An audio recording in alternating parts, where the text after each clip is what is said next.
Non so se già ci siano in collegamento gli ospiti, se la regia mi può dare conferma. Sì, c'è il professor Guglielmo Cevolin, docente universitario. Buongiorno professore.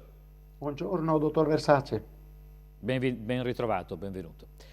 Allora, sentiamo un'altra telefonata, poi facciamo vedere il numero 8 e lo commentiamo, cortesemente regia. Pronto? Pronto, buongiorno Versace, buongiorno a lei e il suo ospite, professore. Sono Eugenio del Friuli Pordenone. Buongiorno. Noi qua nel nord-est siamo presi come tra la padella e la brace, perché noi abbiamo bisogno sia degli Stati Uniti ma anche dell'est Europa, della Russia. Difatti adesso non voglio vedere con l'embargo con l'America, embargo con la Russia, le nostre imprese la vedo molto critica, sia sull'esportazione come noi abbiamo la zona del Prosecco qua, siamo qua al confine tra Friuli e Veneto, Certo. sui vini, formaggi, agricoltura, adesso con i chip là parlano dei ricambi delle macchine, tutto I l'insieme. contraccolpi possono essere molto seri. La vedo dura, la ringrazio Versace. No, ma Eugenio non la vede dura soltanto lei, no? C'è forte allarme, diciamo, per l'impatto negativo che potrebbe avere proprio sui posti di lavoro a causa della contrazione delle esportazioni. Allora, questo è una cosa che è stata vista, è diventata virale, eccetera, ma come si può arrivare a è stato detto, è stato evidenziato, a un simile livello demenziale, no? Oltretutto il personaggio è una commissaria europea che si presenta in questo video con il kit di sopravvivenza se c'è la guerra nucleare, atomica, insomma, una roba che non si può vedere e sentire, ma invece noi la vediamo e poi la commentiamo. Guardate. It's Ajal Habib. Welcome to What's in My Bag Survival Edition. First up, my glasses. Super important if you want to see what is happening or not. Next, my document in a waterproof pouch. A must in a rainy Brussels. Now, let's talk about lighting. I have a flashlight. If you don't forget the matches and of course, the light. Turn. And water, of course, because water is life. And my special friend, a Swiss Army knife. 18 tools in only one knife. A must-have. And don't forget your medication. You might need it, because you never know. And don't forget something to eat. You might be hungry, very hungry. And of course, some cash.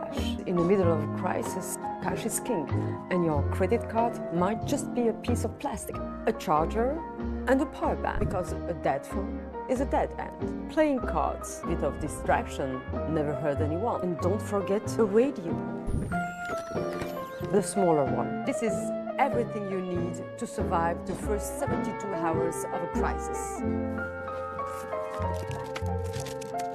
Speaking about being prepared, the EU is preparing its strategy to be sure that every citizen is safe in case of crisis. Be prepared, be safe. E l'accompagnamento, professor Cevolin, l'accompagnamento della musichetta stile Oggi le comiche favorisce un sorriso. Credo che però ci sia poco da ridere, francamente. C'è molto poco da ridere perché mentre per i dazi la Commissione europea prende posizione con i dazi già attivi praticamente da 2 aprile con gli Stati Uniti, indica soluzioni negoziate, continuiamo a cercare soluzioni negoziate, invece per quanto riguarda la difesa ci sono c'è questa linea suicida che solo il nostro governo ha un po' detto, ma dove andiamo senza gli Stati Uniti? Questa linea guerrafondaia di una classe dirigente europea incompetente, che non ha fatto niente per 3 anni per la guerra in Ucraina, che si allontanava schifata con la puzza sotto il naso, con un atteggiamento salottiero quando si parlava di difesa europea in passato, però nella prospettiva di una maggiore integrazione dell'industria e degli eserciti, per esempio, cose concrete, per non parlare di una prospettiva federale che Marco Pannella i radicali hanno sempre sottolineato, anche il movimento federalista europeo, questo è il vero ventotene, altro che, altro che. Però di tutta questa classe dirigente europea che è così guerrafondaia nella politica di difesa, dobbiamo notare come, per quanto riguarda i dazi dell'economia, invece sia più dialogante. Allora mi dico, siamo dialoganti anche su questo versante della difesa europea? Facciamo le cose passo passo e poi mettiamoci nella vera prospettiva, casomai, e cioè quella che però parte dal basso, bisogna fare un lavoro culturale, diplomatico e così via, e non facciamo i salottieri che diciamo che la soluzione federale è lontana perché nessuno ne parla, eccetera, eccetera.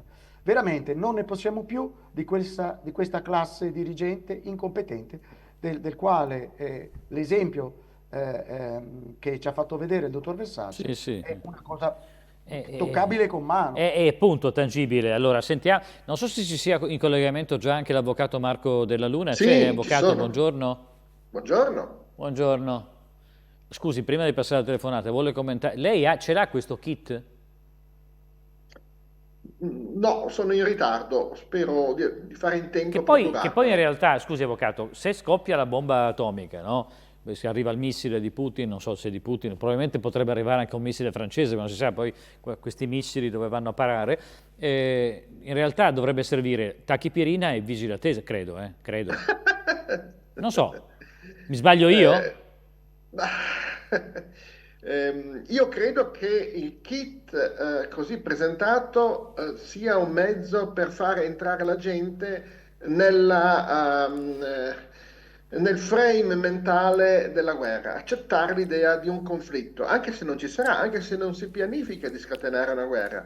L'importante è che la gente entri. Una volta anche c'era, se- avvocato, no, mi viene in mente che una volta c'era la moda, al tempo diciamo della guerra fredda, dell'equilibrio, del cosiddetto equilibrio del terrore, c'era la moda, i ricchi evidentemente, di costruirsi un bel rifugio antiatomico. Ma c'è ancora? C'è ancora. Sempre mai. Ecco, E c'è ancora. stavo dicendo, ciò che persegue la cricca dell'Unione Europea con un video di quel tipo è il far entrare la gente nel frame mentale della guerra come possibilità concreta. Quindi un aspetto Anche se psicologico, non si no? non ho capito, ma È un aspetto psicologico, dico.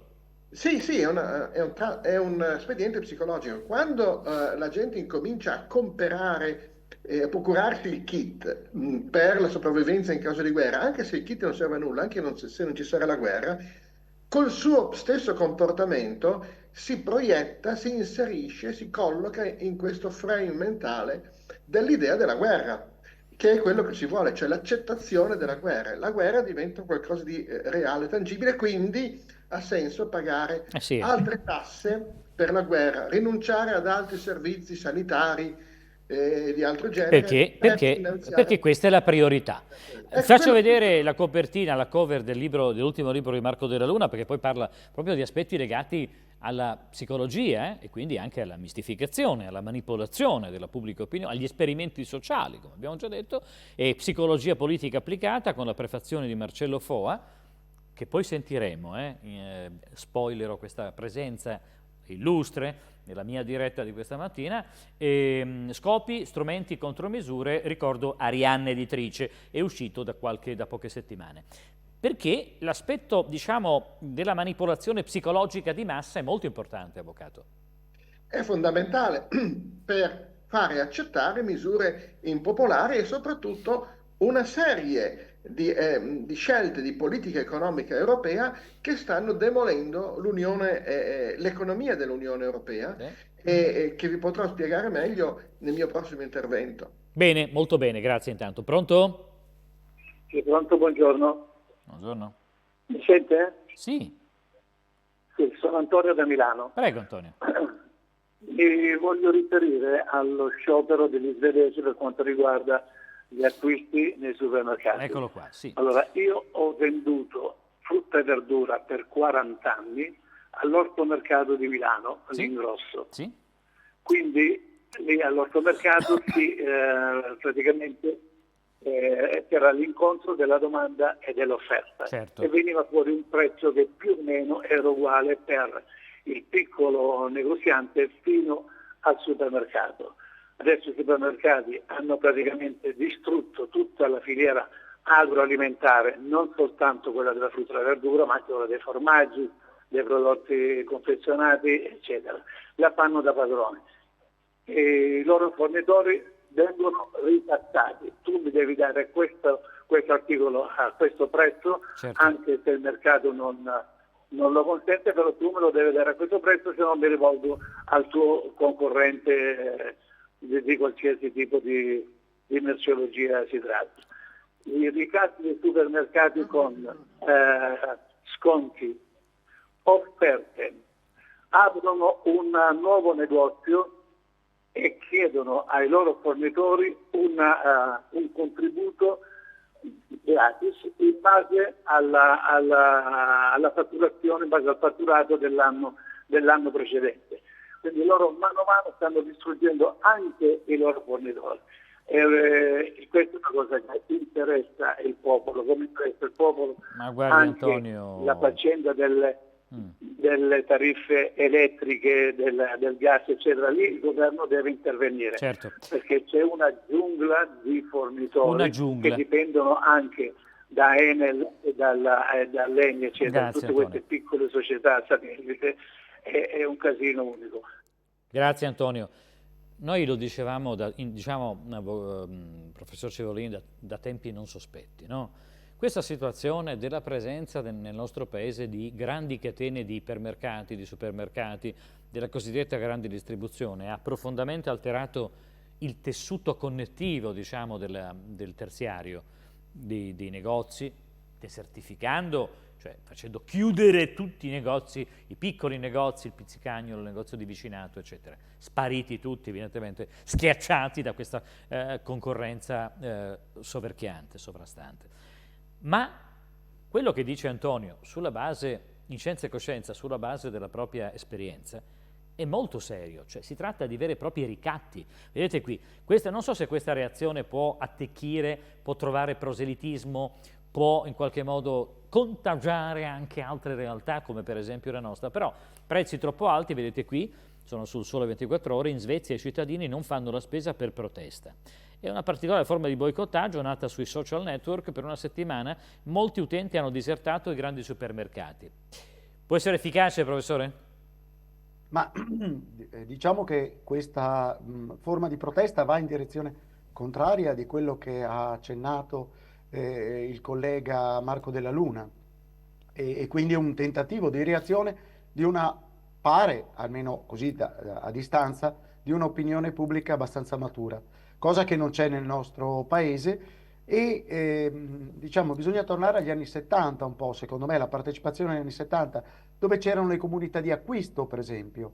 Le comunità di acquisto, Sì. si acquistavano dei beni di base, di rilevanza basilare, Di necessità. insieme, tra condomini, tra Sì. amici, eccetera, eccetera. In questo modo si abbassava il prezzo. Poi l'altro meccanismo perverso di queste grandi distribuzioni è nei confronti dei fornitori, Esatto. perché sono strangolati, Sì. gli vengono proposte, e c'è sempre un divario tra il prezzo pagato ai fornitori, enorme, e il prezzo In diritto, poi professore, sui in banchi. diritto si parla di patto leonino da questo punto di vista, una forma giugulatoria, no? È uno squilibrio, fra la E committenza.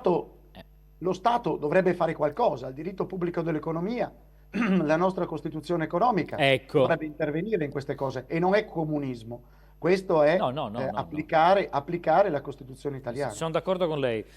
Qualcosa va fatto, non so se sia troppo tardi, ma insomma la situazione veramente rischia di essere fuori controllo. Pronto?